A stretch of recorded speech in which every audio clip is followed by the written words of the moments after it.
সুপ্রভাত আমার প্রিয় পরিবার, সবাই কেমন আছে? আশা করছি সবাই খুব ভালো আছে, সুস্থ আছে। আমরা খুব ভালো আছি বন্ধুরা।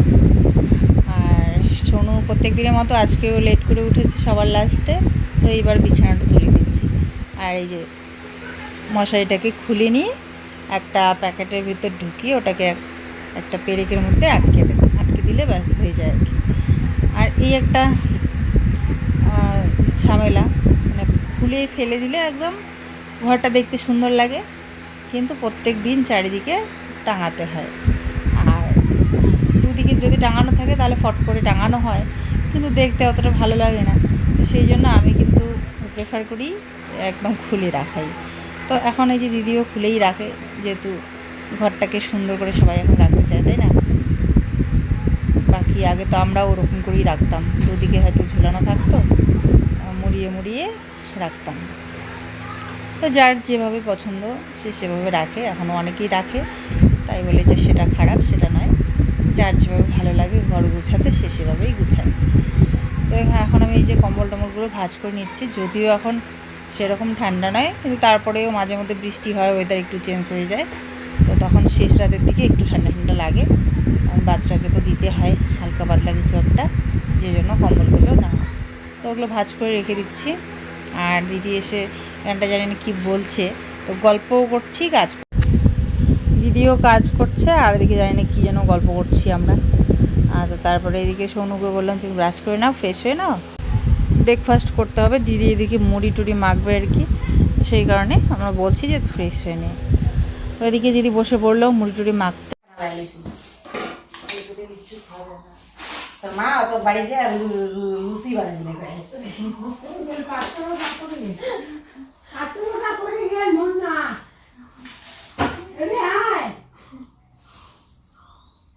দেখা দেখি চা নিয়ে আসছে, সোনুর দেখা দেখি চলছে, যে চা নিয়ে আসছে, নাম জিজ্ঞাসা করতে হবে তো। শোনো, পাত্রীর নাম জিজ্ঞাসা করতে হবে, যে নাম জিজ্ঞাসা কর। দাঁত কিন্তু ভেঙে গেছে পাত্রীর। শোনো, পছন্দ হয়েছে তো? হ্যাঁ পছন্দ হয়েছে, দেখো তো ভালো করে মুখটা, পছন্দ হয় কি হয় না।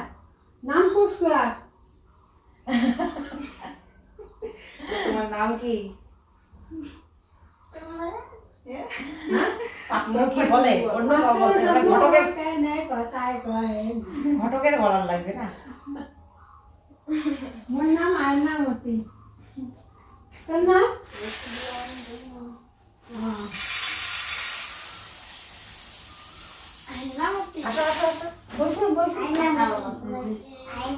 চা বানিয়ে নিয়ে আসলো মা, কালকে যে বাবা নিয়ে আসছিল মিষ্টি, মামা শ্বশুর, কালকে খাওয়া হয়েছে, আবার আছে।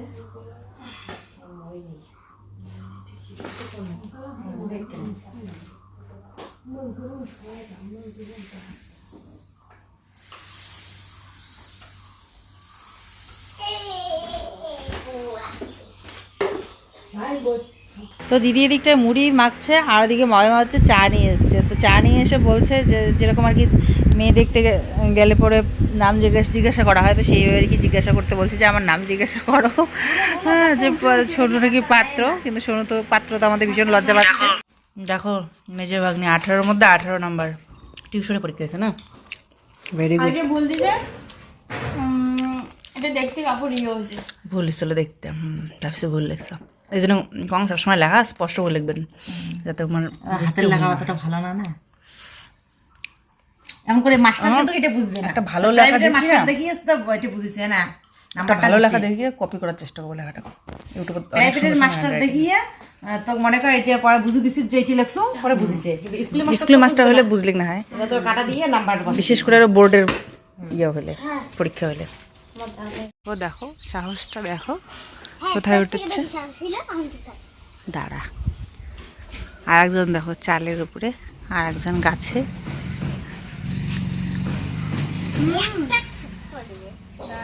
বাজে কথা।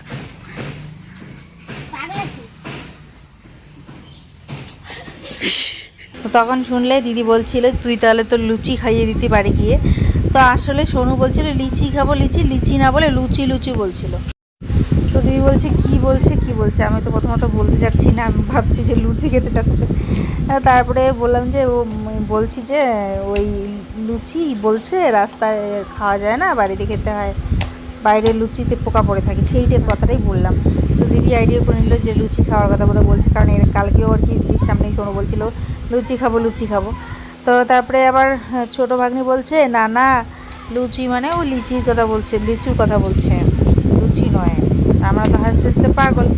তো যাই হোক, তারপরে ওই ছোটো ভাগ্নি এই যে ওকে নিয়ে গেল লিচি পাড়ানোর জন্য। তো এই যে পাড়িয়ে নিয়ে এসছে, সবাই মিলে একটু একটু করে খাচ্ছি এখন। ভাগ্নি ওটা কার জন্য নিয়ে এসেছিলো, ওটা বেশি টক ছিল। এই গাছাগুলো একটু পেকেছে না, এই দেখো একটু লাল লাল হয়েছে, হ্যাঁ মিষ্টি আসে একটু।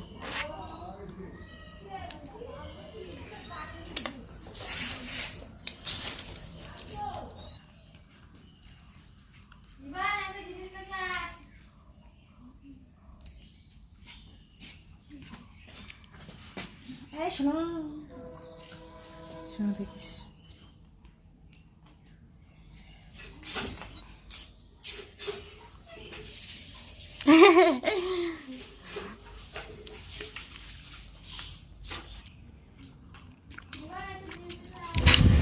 তো এখানটায় দিদি দেখো ভুট্টা দিল জোয়ার।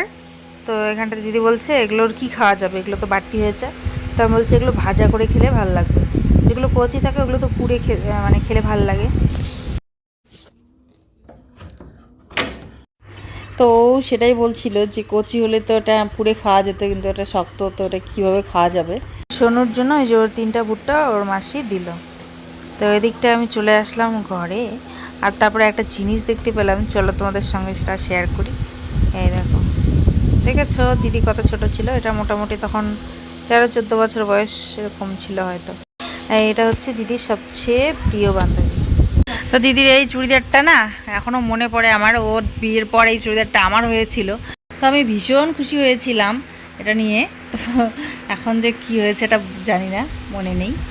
যেহেতু আমি ছোট ছিলাম তখন ফ্রক তারপরে মিডি এইসবই পরতাম, তো সেই জন্য চুড়িদার পেয়ে ভীষণ খুশি হয়েছিলাম। একটা চুড়িদার আমার ছিল বেগুনি রঙের, কেনা আর কি রেডিমেড।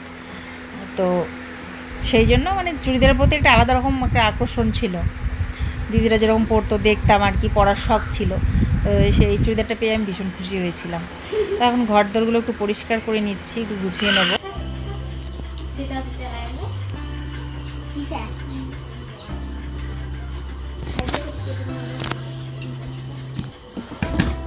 এই টেবিলটা গোছাতে হবে, গুছিয়ে এটা টেবিলটা আজকে জিনিসগুলোকে উল্টোপাল্টা করা হবে, আশা করছি ভালো লাগবে, ঠিকঠাক করা হবে আসবাবপত্রগুলোকে।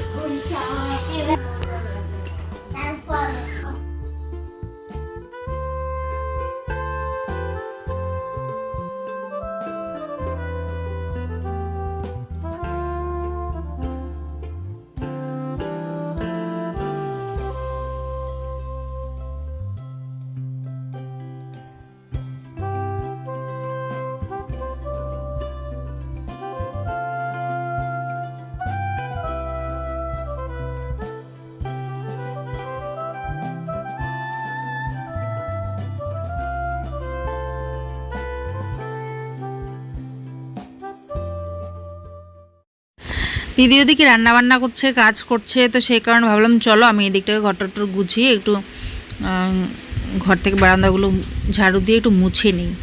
আর এদিকে মার সাথে কথা বলছি, জামাইবাবু বলছিল যে তুই আসছিস এখানে, তাহলে মাকে আসতে বল, খাওয়া দাওয়া করে পরে একদিন থেকে যাবে। এখন তাই মার সাথে কথা বলছি, তো মা বলছে না যেতে পারবো না, ভাই বলে কোথায় গেছে, তো মিতু বাড়িতে আছে।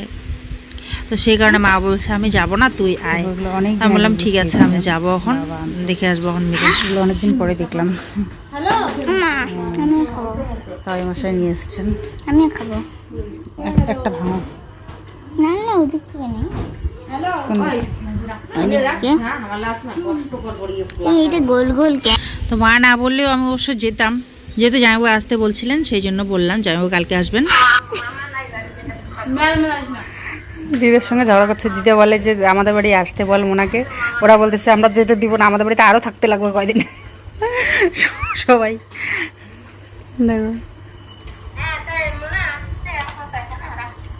দেখি মতো ব্রেড মেলাই করলে ঠিক আছে। তো ভাগ্নিরা সবাই একদম কিছুতেই আমাকে যেতে দেবে না, আরও কদিন থাকতে হবে। আমাকে তোমার কতদিন থেকে যে বলছে মাসি আসো আসো আসো করতে করতে যে সামার ভ্যাকেশনটা পড়ে গেল।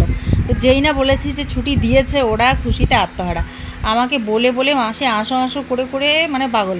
তারপরে 1 সপ্তাহ হয়ে গেল তবু আমি যাচ্ছি না, আমি ভাবছি যে পরে যাবো। এখন সোনু ওদিক থেকে আমাকে পাগল করে দিচ্ছিল, মামা কবে যাবে চলো মাসি বাড়ি করে করে এই যে। তারপরে যেদিন শুনলো যে ঠিক আছে আমি যাবো এখন, সবাই ভীষণ খুশি, ভাগ্নিরা সোনু সবাই খুব খুশি। তো সোনু বলছিল ওর মাসিকেও, মাসি বলে আয় আসবি না, বলে কি মা যায় না, মা বলে ব্যস্ত, এরকম করে বলে। মাকে বলি যেতে, মা নিয়ে যায় না, এরকম। তো বাচ্চারা যখন এতটাই একে অপরকে দেখার জন্য ব্যস্ত হয়ে গেছে, তো চলো কেন না একবার দেখা হয়ে যাক। আর আমারও ভালো লাগে না অনেক দিন পর, অনেক দিন হয়ে গেলে আর কি, তখন মনে হয় বাচ্চাদেরকে একটু দেখে আসি এই আর কি।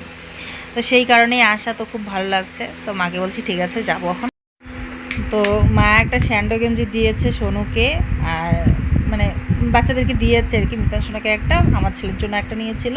তো আমার ছেলেরটা দেওয়া হয়নি, দিদি বাড়িতে রেখেছিল যদি কখনো আসি সেই কারণে। তো আবার দিদি একটা দিয়েছে সোনুকে পয়লা বৈশাখে, সেটা নেওয়া হয়নি, তো দুটো একসঙ্গে আর কি দিল দিদি। দিদি রান্না করছে এই গরমে, একটু গরম কম আছে, আস্তে মেঘলা আছে। সকাল সকাল রান্নাটা ছেড়ে নিচ্ছি, তাহলে দুপুরে আর কষ্ট করতে হবে না, একবারেই ঠিক আছে গরমে, সকাল আর দুপুরকার জন্য একবারে। হ্যাঁ আমিও তাই করি। ডাল হয়ে গেছে, চাল কুমড়া ভাজা হয়েছে, চাল কুমড়া ভাজা আর ডাল দিয়ে সকালবেলা খাবে। তারপরে এদিকে আমি এই যে বাকিটা রান্না করবো। ওখানে গ্যাসে একটা খিবে, এখানে উনানে একটা খিবে, গ্যাসের মধ্যে ভাজা করছি।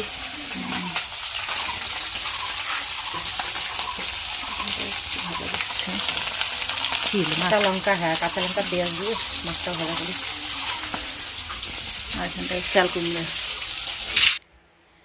তো এই যে সকাল সকাল একবার দিদি বলছে যে খেয়ে নে সবাই একবার, পরে এখন বাকি রান্না করে খাওয়া যাবে। আলু সেদ্ধ, আলু মাখা, ডাল, চাল কুমড়ো ভাজা, তো এগুলো দিয়ে একবার খেয়ে নেব। তো এখানটায় দেখো এদিকে আবার মামা আমাকে দিয়ে দিলেন জুস, তো একটু জুস খাবো। আর এদিকে দিদি এসছে, দিদির বড় যা, দিদির সঙ্গে গল্প করছি। তো এখানে আমিও বসবো, বসে কিছুক্ষণ গল্প গুজব করি। আর এদিকটায় সোনুবাবু দেখো দিদিদের সঙ্গে কি যে মজা করছে, মানে কি বলবো, আর খুব মজা করছে। এখন আমরা খেতে বসে পড়বো। এখানটা হচ্ছে মাংস, মাটন, ডাল, চাটনি, কিসের চাটনি রে? আমের চাটনি, এই যে চাল কুমড়ো ভাজা, আলু ভাজা, আলু ভাজা, মাছের তেল দিয়ে আলু, হ্যাঁ সাথে লেবু আছে। তো চলো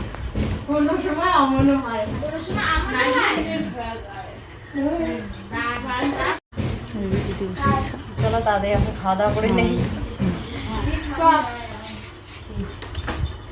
আনো করে পানি ঠেঙে আসছো, মশা খাবে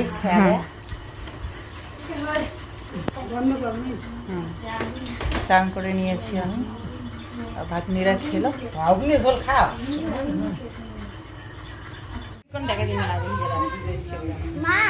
তো আমরা রেডি,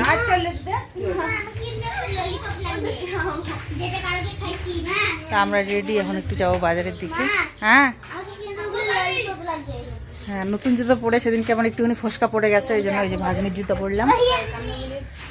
পাওয়ার ব্যাংকটা চার্জে দিয়ে যাই, মোবাইলটার চার্জ শেষ করে দিয়েছে। এখানে তো টিভি পাচ্ছে না, বলছে একটু দেওয়া করে, ভাবলাম চলো আজকে একটু দিই, কালকে দেখিনি সেরকম মোবাইল, আজকে একটুখানি দিলাম। ওই দেখো বিকেলের রৌদ্র অস্ত যাচ্ছে সূর্য, আমরা যাচ্ছি এখন বাজারে, এখন বাজারের দিকে। দেখি কি করি বাজারে গিয়ে আজকে। আমাদের ঘুসকাডাঙ্গা বাজার আছে, আমাদের সাথে শেয়ার করবো। আমি তো মাঝে মাঝে শেয়ার করি, আজকে আমি ব্লগে দেখতে পারবো। অনেকদিন আগে গেছিলাম, যখন বাড়িতে ছিলাম তখন হঠাৎ সোনুকে ডান্স ক্লাসে দিয়েছিলাম, তখন আসতে হতো, তখন ওদিকে হয়তো বাজারে ঢুকে কোনো দরকার থাকলে নিয়ে চলে আসতাম সবজি টবজি বাচ্চা, বাজারে পাশ দিয়ে যেহেতু আসতাম। আজকে অনেকদিন পর যাচ্ছি।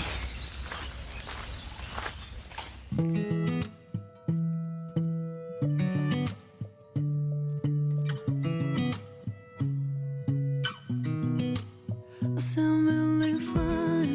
아무렇지 않은 척 아무도 모르게 다시 sound really fine. তো আজকে যে আমার পুরানো যে শাখাগুলো ছিল তো খুলে যায় বারবার বারবার বলতে আমার দোষ ছিল, মানে অনেক দিন পড়েছিলাম, অন্য শাখা নিয়ে যাইনি যখন দিল্লিতে ছিলাম, আর আমাকে এগুলো বাধ্য হয়ে এগুলোই করতে হয়েছে। ও চেন্নাই, হ্যাঁ হ্যাঁ অনেক দিন হলো, হ্যাঁ। তো কী করছি আমি, শাখা তো নিয়ে জানি, আর চেন্নাই শাখা নেই ওখানে, শাখা পড়ে না কেউ। তো পরে আমি এটা অনেক দিন পড়ার পর এই খুলে গেছে। তো ভাবছি এখন পাতের করে নেবো, তাহলে হচ্ছে অত সহজে খুলবে না, করতে পারবো নিঃসন্দেহে নির্ভয়ে। এখানে একটা পড়েছে, হ্যাঁ আবার এটার এখানে বেশি দেখো। পড়ছে। হ্যাঁ পড়ে যেগুলো গেছে ওগুলো আবার আনতে ভুলে গেছি। তো চলো দেখা যাক কীরকম হয়, এরকমই পাতের বানাতে দেবো, পাতলা হবে এটি। এগুলো যদি শ্বশুরবাড়ি যদি যাস, হ্যাঁ হ্যাঁ এগুলো নিয়ে আসিস, নিয়ে পরে দিস, যোগ করবে।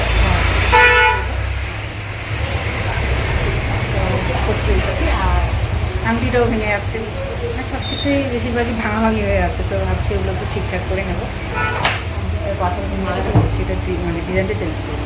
আর হ্যাঁ চিন্তা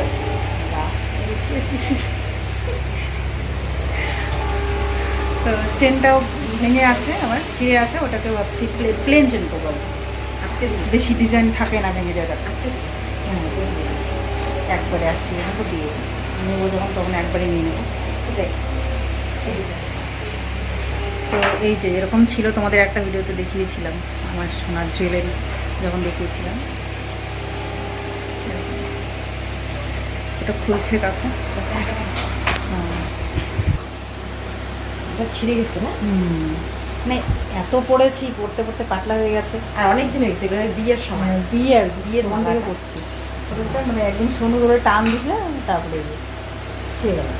তা ভাবছি এটা এই যে ডিজাইনগুলো এখন আর ভালো লাগে না, এখন প্লেন চেন করে নেবো। মানে সব কিছুর সঙ্গে পরা যায় না, শাড়ির সঙ্গে পরলে ঠিক আছে, আর অন্য কোনো ড্রেসের সঙ্গে পরলে একটু বেশি মানে। তো দেখলেই বন্ধুরা, আজকে একটা ইম্পর্টেন্ট কাজ করতে গেছিলাম, শাখাটা ঠিকঠাক করতে গেছিলাম। তো সেখানে গিয়ে ভাবলাম যে সব কিছুই ঠিকঠাক করে নেবো, যেগুলো ভাঙাচোরা হয়ে আছে, কিন্তু খরচ পড়ে যাবে, তো সেটা এক ধাক্কায় সামলাতে পারবো না জন্য আর সব কিছু দিলাম না, ওই শাখাটাই করব। আর তারপরে দেখি আংটিটা তারপর করব। তো এই আর কি আস্তে আস্তে করে করব, আর মালাটা এখন হবে না, ওটাও পরে করব, পারছি না আর কি, একবারে পারবো না আমি। তো সেই কারণে এক এক করেই করতে হবে, একবারে হবে না, যখন যেরকম সাধ্য হবে সেই হিসাবেই করব। তো চলো বন্ধুরা, ভাবলাম যে হচ্ছে একসাথে করব, সেটা আর হলো না, কিন্তু যাই হোক একটা তো হবে, তো সেটাও ভালো লাগছে। তো যাই হোক দেখি এখন শ্বশুরবাড়ি গিয়ে আমার ওই টুকরোটা খুলে পড়েছিল, ওটা পেয়েছিলাম, সেটাকে নিয়ে আসবো। তারপরে আর কি এখানে অ্যাড করলে একটু খরচাটা কম হবে। তো এই যে আসার পর এখন দিদি বলছিল যে চল আজকে এখন আর কি এই জিনিসগুলোকে একটু ওলট পালট করে ঠিকঠাক করে নিই, ঘরটা ঠিকঠাক করে গুছিয়ে নেব। তো তার জন্য এখানটা এই যে প্রথমে টেবিলটা সরিয়ে নিচ্ছি, তারপরে বিছানাটা সরিয়ে নেব, সরিয়ে ঠিকঠাক জায়গার মতো বসাবো। তারপরে বাকি যে আলমিরা শোকেস আছে, শোকেস বলছি, আলমিরা আর হচ্ছে আলনাটা আছে, ওগুলো ঠিকঠাক করে রাখা হবে, যেদিকে যেটা রাখা ঠিকঠাক হবে আর কি সুবিধা মতো। তাতে কী হবে, মেঝেটাও একটু বাড়বে আর জিনিসগুলো ঠিকঠাক লাগবে দেখতে। যে দেখি চেষ্টা করি সবাই মিলে। তো চলো বন্ধুরা, ঘরটা গুছিয়ে নিচ্ছি ঠিকঠাক করে, আর ঘরটা ঠিকঠাক করে গুছানোর পর কীরকম লুক হবে সেটা তোমরা দিদির ভিডিওতে দেখতে পাবে। দিদির ভিডিও সবাই অনেকেই জানো, যারা যদি না জেনে থাকো তাহলে আমার দিদির চ্যানেলের নাম হচ্ছে মা ও মেয়ে, সেখানে গিয়ে তোমরা ঠিক দেখতে পারবে যে ঘরটাকে ফাইনালি কীভাবে গুছানো হয়েছে, সাজানো হয়েছে। তো সেইটার আমি পরে শ্যুট করিনি, বলে চার্জ ছিল না। তো আজকে ভিডিওটা এখানে শেষ করছি, সবাই খুব ভালো থাকবে, সুস্থ থাকবে, ফিরে আসবো কালকে আবারও একটা ইন্টারেস্টিং ভিডিওর সাথে। আজকে তাহলে এখানেই বাই, শুভরাত্রি, আর অসংখ্য ধন্যবাদ ভিডিওটা দেখার জন্য বন্ধুরা। আর হ্যাঁ, শাঁখাটা কীরকম বানাবো, কীরকম ডিজাইন হবে সেটা অবশ্যই তোমাদেরকে যখন আমি হাতে পাবো তোমাদের সঙ্গে শেয়ার করব। চ্যানেলের সাথে জুড়ে থাকো। চ্যানেলটা নতুন হয়ে থাকলে অবশ্যই চ্যানেলটাকে সাবস্ক্রাইব করে পাশে থাকা বেল বাটনটাকে টিপে রেখো, তাতে অল করে রেখো, তাহলে আমাদের প্রত্যেকটা ভিডিও তোমাদের কাছে পৌঁছে যাবে সবার আগে, যদি আমাদের ভিডিওগুলো ভালো লাগে তাহলে। চলো বাই।